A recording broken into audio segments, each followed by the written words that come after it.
We're going to start off this session today making a little social contract with each other. So I'm here, free of charge, to give you some of the benefits of my experience in digital assets. You are here to learn what is going on and benefit from the aspect that we uniquely have across this ecosystem. And as part of this social contract, I want a little interaction from you. There's going to be some hand raising going up and down. And then I'm hoping we get some free-flowing questions when we go into the panel session. In return, I will give you the benefit of being able to heckle me at any time you want. I have been called an international criminal and a money launderer. That was just my mother's comments. It gets worse from time to time. So I'm going to talk initially about something I term escape velocity. Having listened to Antonio Osorio, you will think you've gone to the wrong lecture hall by the time I'm finished with you. These things are not sequiturs. Then we'll probably do a 90-second history of money, and maybe if we have time permitting at the end, we'll touch on the boring regulation stuff a little bit. So in 1959, the Russian Space Agency sent a probe into space, and its objective was to crash land on the moon and send back data. And the Russians, despite being very smart people, missed the moon altogether, and Luna 1 went off into a heliocentric orbit, having escaped the gravitational pull of the Earth at 6.2 kilometers a second and above, and was the first man-made object to reach escape velocity. We'll find how that's relevant in a moment. Our initial foray into digital assets, into Bitcoin, happened in 2013 when I sent $10,000 of my own money to a Chinese agricultural bank, never expecting to see anything for it in return.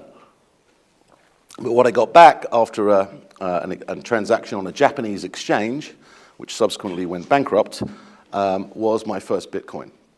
And that was a seminal moment for me. I played with this new technology, and two things sprung to my mind. Firstly, how does this network function? And for those computer scientists amongst you, you'll know, for those of you who are not, like any great scientific development or invention, the Bitcoin network sits upon the shoulders of many other smart people. In particular, the advent of secure hashing, which is a method by which we can condense vast amounts of data into a unique fingerprint. And it relied also crucially on elliptic curve digital signature algorithms, which is the technology behind the private-public key pairing system. Complex stuff. Add into that some experiments prior, like BitGold, which explored some of the networking and regulatory aspects of that. People nearly did jail time for that particular episode. And add in some advanced networking techniques, distributed nodes, and Satoshi Nakamoto, the pseudonymous inventor of the Bitcoin network, people or persons, put that all together and created Bitcoin. So I spent quite a while trying to figure this out, including locking myself in a room for 2 days trying to hand solve a block transaction and come up with the answer that miners are coming up with when they verify blocks. And that I came away from that very, very impressed and very interested. The second thing that it begs is, what is money? And money is well defined. It is a unit of account, it is a store of value, it is a medium of exchange. And the subcategories below that are such things as divisibility, transportability, fungibility, forgeability, and so on and so on. And it's quite easy to score different types of money using those metrics. And shockingly, when I did that, I realized what a new, revolutionary, and important form of money Bitcoin was. So what is so transformational about Bitcoin? What is so different from everything that Mr. Osorio was saying prior to me? There is one really, really fundamental difference. Just in the same way as the internet democratized information, and by that I mean one no longer needed a newspaper or a cable network or a TV station in order to control the nexus of information flow. And that whole process became democratized. So distributed ledger technology, the science behind Bitcoin, has democratized the transfer of value. Now, in the Lloyds banking example, I can tell you for sure that when you use their 9 million user app, I won't tell you how many Bitcoin wallets have been downloaded.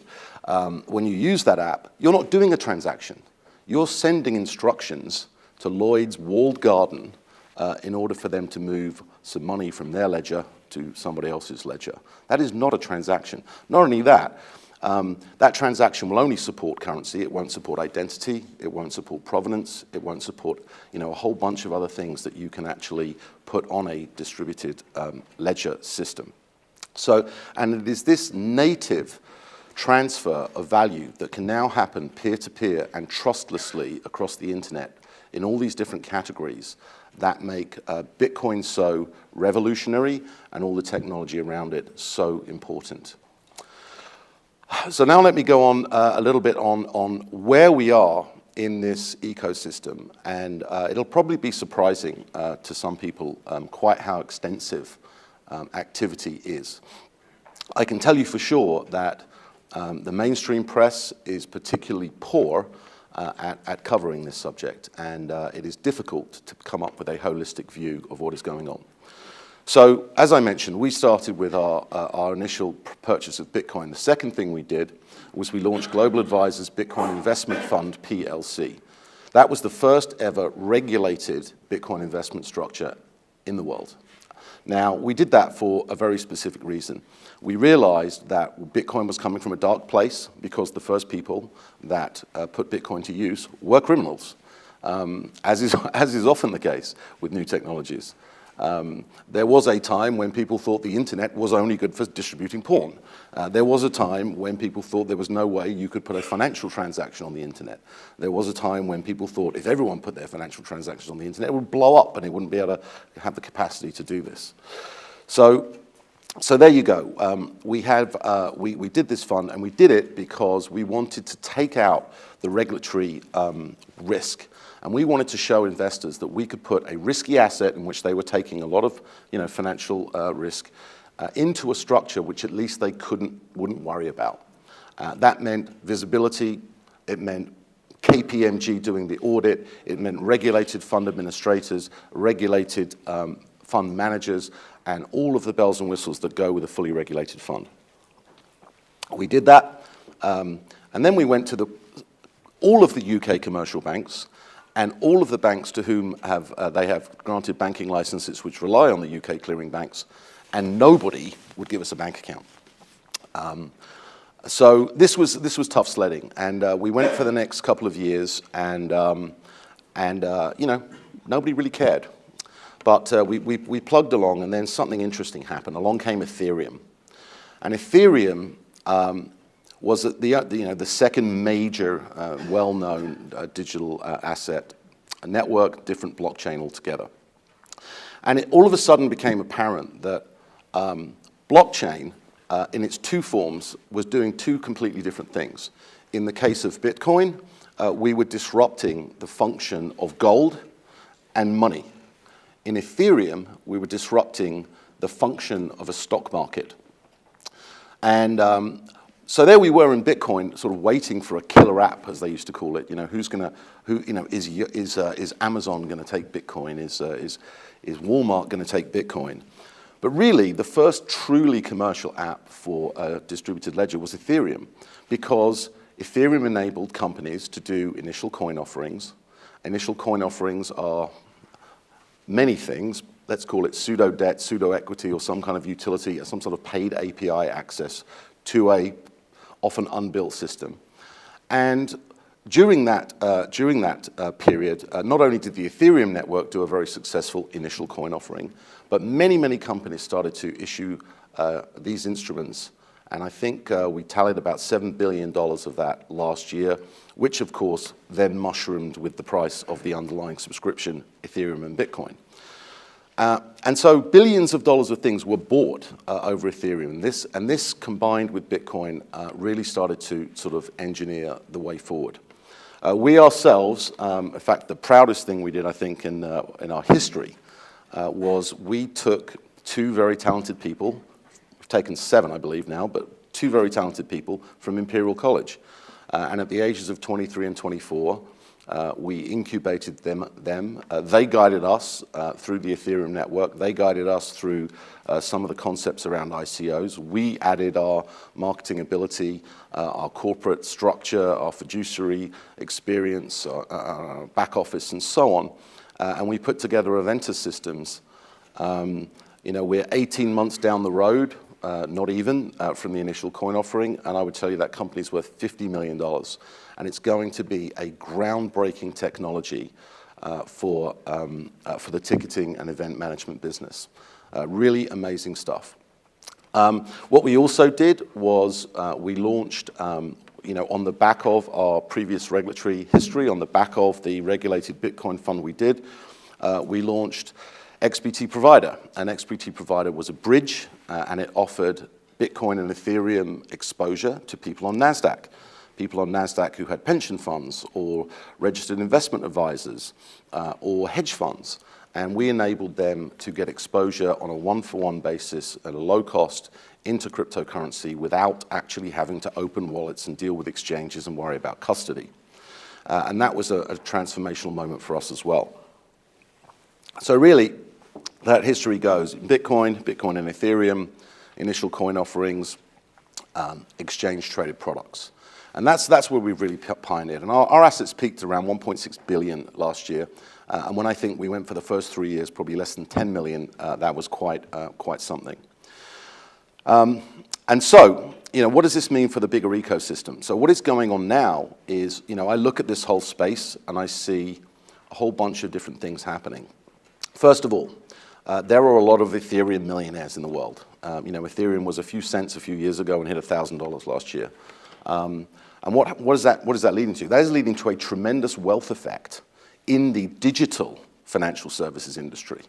The digital financial services industry. So when we see companies like Aventus doing an ICO, or any number of ICOs where traditional investment analysts would say, oh, this is too speculative, this has not got the right documentation, there's a wealth effect there where Ethereum millionaire will say, I'm going to give this tech company a shot, and I don't really care about the documents, I don't really care about the regulation. It's a little bit chaotic. It's very chaotic, actually.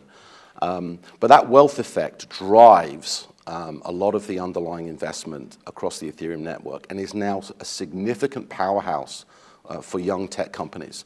Not only that, but the networks that are now being built, all of the blockchains that are being built are providing a backbone for these tech companies on which it makes no sense to build any other way. Building your own payments network now, your own identity system that's closed in some sort of intranet kind of fashion is absolutely pointless. These public networks, these public distributed ledgers are becoming utilities. So there you go. We have a wealth effect. We also have, guess what? Securitized lending. So a lot of people in the digital asset space don't want to sell their crypto. They might have been better to sell it in December than they thought, but they don't generally want to sell it. So they hypothecate it. One of the best companies that we've invested in our private portfolio is a company called Salt Lending. And Salt Lending takes your Ethereum and your Bitcoin, does some risk analysis, gives you a loan-to-value estimate, and they'll give you good old-fashioned money, or as I call it, shoebox money. And then we see investment analysis. How do you evaluate an ICO? How do you evaluate a new network that's being developed on a distributed blockchain? I'll answer those 2 questions. This is actionable sort of advice. For a new ICO, let's look at the founders. Are they bright, smart, intelligent people? Do they have an idea that is blockchain specific and not some rehashing of an idea that doesn't require a blockchain? Are they fit and proper people? Can we do a little background checks, on them? Do they have a community? The community is so important when you're evaluating an ICO because it's those 3, 5, 10, 20, 50,000 people that will roast the founders in the public domain, on Slack, on Twitter, on Discord, on Facebook, for months sometimes before an ICO goes live. And the sort of thrust and counter-thrust and the arguments that are put forward and the arguments that are beaten down actually change the vector of that project from time to time. And if that project is fraudulent or not viable, it will be torn to shreds. And that rich ecosystem of community that exists in the digital world is giving you a public transcript of information about a company's idea that is far more valuable than an S1 registration statement with the SEC, which is 129 pages long and contains almost no useful information. So that's another fact. Then we have, that's how you evaluate an ICO. In terms of a network, the Ethereum network, the IOTA network, let's call it, another range of brand new metrics. How many nodes are in this network? Where are those nodes? That's important because if they're all in China, like we saw in a situation with the NEO network, and China goes cold on distributed ledger and Bitcoin, you've got some geographical vulnerability. What is the state of the development? Well, all of these protocols are available on GitHub or similar code repositories where you can see easily how a development team is getting along and at what stage their code is developed. You could see the liquidity and the volumes of transactions, how many exchanges are offering the tokens of this network, how many different currencies are they crossed against in these various locations. So those are sort of the new metrics that we're looking at. The price earnings and price to book and enterprise value and all these sort of old metrics just don't apply in any way to the digital universe. So that's the analysis side. We're creating over the next 12 months, we'll be creating almost a Sanford Bernstein style research group that will drill into these networks and these ICOs in a very granular way and provide absolutely in-depth research about all of those things and metrics that I just mentioned. So you go down the list of these things from wealth effect to the formation of capital to investment analysis, custody, another area I didn't mention, doing the hardware and fiduciary wrappers around digital assets so they're custodied properly. All of these things are going on. And what you're left with is the concept that a whole new digital financial services industry, which in some way mirrors the legacy financial industry, is much smaller but growing at an incredible pace, is coming to fruition. And not only that, it is self-sustaining. It is not requiring any further help from anyone else. It is a very, very healthy internal ecosystem. In fact, I would say in the last 12 months, our 5th or 6th year in crypto, probably our best business opportunities as an organization are coming from within the crypto industry. A good example being how we are providing treasury management services for the Aventus Protocol Foundation, because with 50 or 60 million bucks in cash and a very rapid development program going on, there isn't the time or the focus in the Aventus group to manage that capital and to provide liquidity, to provide investment returns going forward. And shockingly, Goldman Sachs and Morgan Stanley don't want to do it because it's crypto. So we can fill that void. So across the spectrum, we're seeing this new financial services industry develop. And back to my earlier analogy, the big question for me, when I look at the regulatory reaction to everything that's going on, in as much as the regulators are up to speed, which is patchy, then I believe that there is a chance, not a certainty, but a chance, that the digital asset universe will reach escape velocity and not cooperate, collaborate, be symbiotic with the legacy system, any more than Netflix is symbiotic with Blockbuster, but just redo the whole model. The most specific analogy I can think of is sort of Uber. We had a great example here in London. Uber have a better mousetrap, and they don't really care about what the incumbents in France, Germany, Spain, the United States, Great Britain are doing. They don't care about the rules of the Taxi and Limousine Commission. They go in, they put drivers on the street. We saw the Mayor Sadiq Khan ban Uber because they made some transgressions, and 1 million people signed a petition within 24 hours. Now, Sadiq only won by 200,000 votes, so he's out if Uber leaves London. And guess what? Uber is still in London. And I think, the crypto universe is very similar.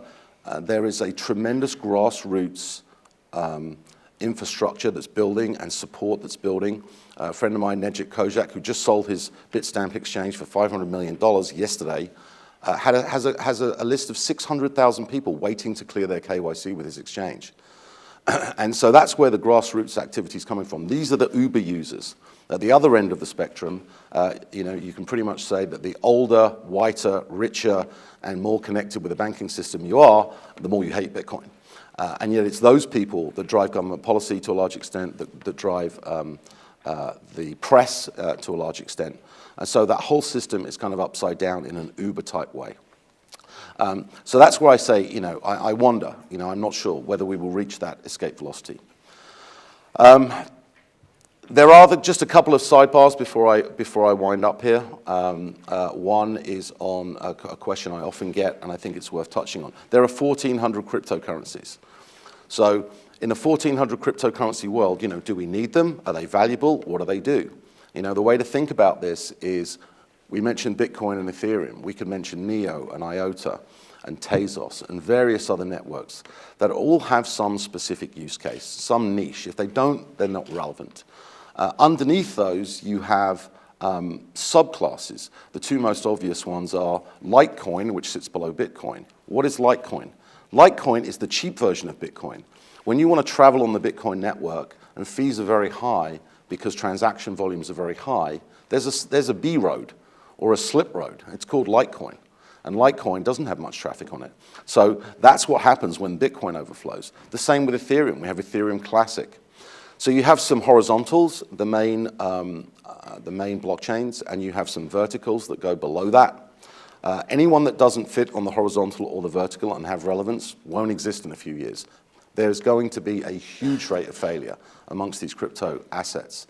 And that's what makes the skill of investing in them so important. It is very, very detailed and very unique work in each case. That is the answer to the multi-crypto story, which confuses a lot of people. And I'll just end on the boring part, regulation. I'm personally regulated by 3 agencies in America, the Channel Islands, and the UK. My company's regulated by 7 regulators. There is a completely varied response to this as you go around the world. And the only countries, or I'd say the one country that's really adopting a pragmatic approach to this is Switzerland. Switzerland is a country that is known for privacy, is very gold and physical asset oriented, which is sort of, another word for Bitcoin is digital gold. It sort of fits their pistol. They're a technology oriented country, and they have done an unbelievable job. There are over 100 companies doing crypto in one little town of Zug, Switzerland, near Zurich. We use lawyers, a company called MME in Zurich. They have 20 full-time crypto lawyers, the largest crypto practice in the world, I would imagine. And the Swiss regulators have come up with a three-pronged attack. There's payment tokens, there's utility tokens, and there's asset-backed tokens. They've recognized them in a way that, frankly, the Financial Conduct Authority probably hasn't even thought of yet. And they're going to provide, clarity around the regulation of that. Very last point I'll make is the brief history of money, 90 seconds. We start in caves. We then start exchanging rabbits for fish.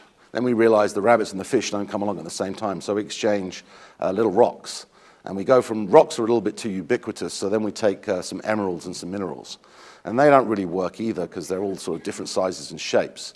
So then all of a sudden we get into precious metals, and precious metals makes a revolution. Precious metals is the first trustless bearer money that was good around the planet, and it's been good for 5,000 years.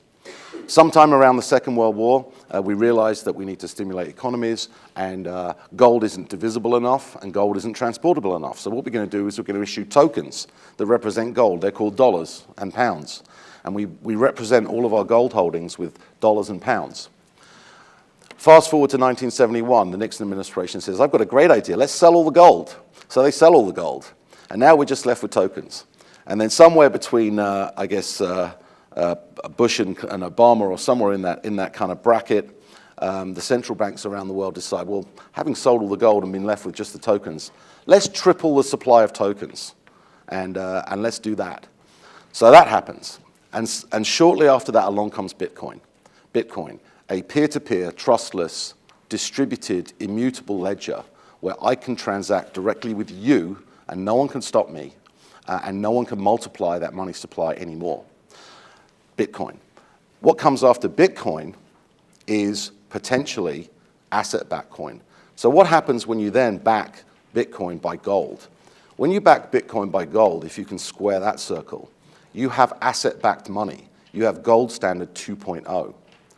Now, what people don't like is the volatility of gold because they consider dollars to be their zero baseline.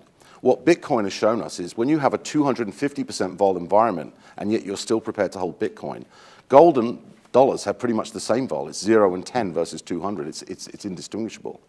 So it's almost like Bitcoin's provided the framework, gold's provided the backing, and this explosion in volatility has made us think, you know what, my assets, if they're in gold or dollars, it's pretty much the same when compared with Bitcoin.